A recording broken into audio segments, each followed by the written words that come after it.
Imagine two of the most exciting rookies in WNBA history, Caitlin Clark of the Indiana Fever and Angel Reese of the Chicago Sky, both competing for the Rookie of the Year. It was a battle, and as the season progressed, it looked like Clark was pulling ahead, breaking records left and right. But in a shocking twist, one vote for Reese kept Clark from becoming the unanimous Rookie of the Year winner. What happened? Why would someone vote against an overwhelming favorite? Today, we dive into the thrilling season, the historic numbers, and the one vote away that sparked a mystery. The WNBA's 2024 season brought forth a rivalry that had been simmering since the players' college days. Caitlin Clark and Angel Reese. From the moment the season tipped off, these two rookies were thrust into the spotlight, with fans and analysts alike eagerly watching their performances. Clark, known for her explosive scoring and playmaking, led the Indiana Fever to heights they hadn't seen in years. On the other hand, Reese, with her tendency on the boards, double-double dominance, pushed the Chicago Skies to compete despite her mid-season injury. At first, the Rookie of the Year race looked wide open. Both Clark and Reese had stellar starts to the season, and debates raged on who would take home the honor. But as the season wore on, it became increasingly clear that Clark was pulling ahead. By the time the dust settled, Clark had received 66 out of 67 first-place votes. One single vote, however, went to Reese, and that has left fans asking, who was it and why? Caitlin Clark's rookie season was nothing short of historic.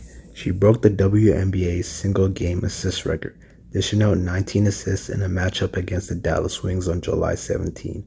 By the end of the season, she had racked up an astonishing 769 points, setting a new rookie scoring record, and totaled 337 assists, the most ever in a single season. Not only did she dominate as a playmaker, but she also drained 122 threes, the second most in WNBA history and the highest ever for a rookie. On the other side, Angel was pulling up for her own numbers, breaking the all-time rookie record for consecutive games with 10 or more rebounds, and finishing the season with 26 double-doubles, the most ever by a WNBA rookie. Her ability to clean the glass made her a force to be reckoned with, as she led the league in rebounds at 13.1 per game. Unfortunately for Reese, her season was cut short by a wrist injury in early September, limiting her ability to push for her Rookie of the Year case further. Despite Reese's impressive stats, Clark's all-around dominance made her the clear favorite for the award, yet when the votes come in, the unanimous victory many anticipated didn't materialize. While Clark did win the title overwhelmingly, receiving 66 out of 76 first-place votes, one vote was cast for Angel Reese, leaving fans and analysts alike scratching their heads. How could anyone overlook Clark's historic season? As soon as the results were announced, speculation ran wild about who voted for Reese. Fans immediately started pointing fingers, and social media was flooded with guesses and accusations. One of the first names brought up was Sydney Brunson, a Phoenix Mercury commentator known for her work with ESPN's SportsCenter. Brunson has been accused by Indiana Fever fans of showing bias against Clark throughout the season, so naturally she became a prime suspect.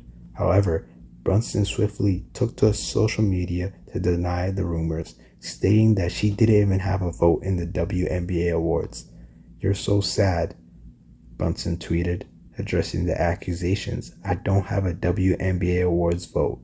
While Brunson cleared her name, the search continued. National sports writers and sportscasters make up the panel that votes for the WNBA awards, but the identity of the lone voter for Reese remained undisclosed. Some reporters, eager to avoid being falsely accused, came forward and posted their voting slips online. Tarika Foster, who covers the Connecticut Sun, was one of the first to share her ballot. "Just so we're clear," she wrote on Twitter, "it wasn't me. I voted for Cece.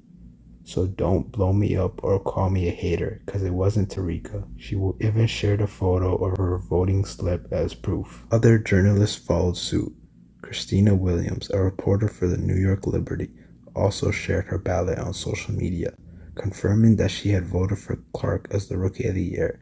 Nick Hamilton, a reporter for Nightcast Media, joined the conversation as well, posting his ballot with my caption, My voting ballot for WNBA Rookie of the Year was Caitlin Clark.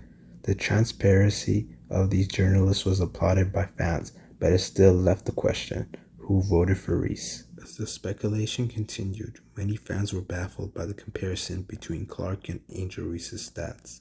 Clark averaged 19.2 points per game compared to Reese's 13.6. Clark led the league with 8.4 assists per game, while Reese managed 1.9.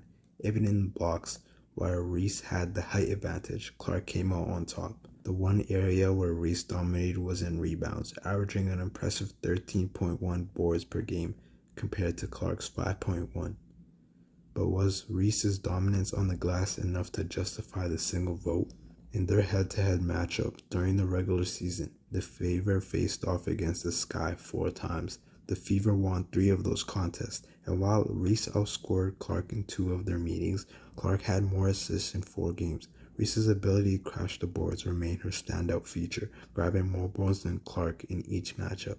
Still, many argue that Clark's all-around brilliance throughout the season made her the clear choice for Rookie of the Year. Caitlin Clark's record-breaking performances combined with her leadership in taking the Fever to the playoffs for the first time since 2016. She broke a lot of records also. Should one vote matter much since Caitlin Clark still won the award? And it's really hard to win every single vote no matter how dominant you were. But Jake Paul had looked at it different and stated that numbers don't lie. Points, assists, triple-doubles, back to playoffs, attendance, viewership, new massive media rights deal. And he ended up throwing a bit of shade on the media member who went against every other member.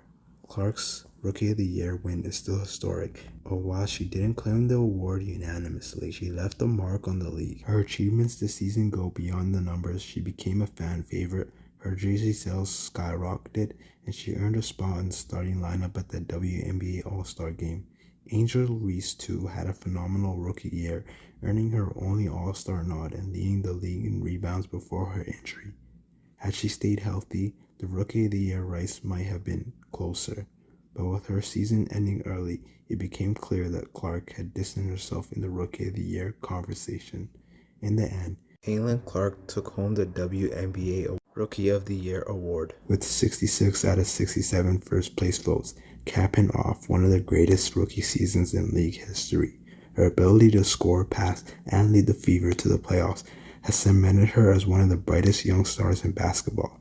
Angel Reese, despite her incredible season, couldn't quite keep up with the pace of Clark's historic numbers.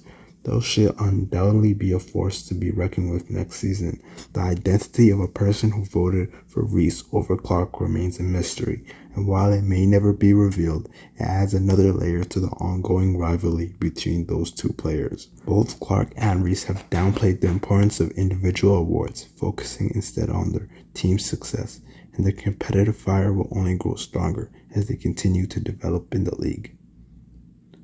Now that you hear the breakdown, what do you think? Was there a legitimate reason to vote Reese over Clark, or was it a head scratcher? Comment down below.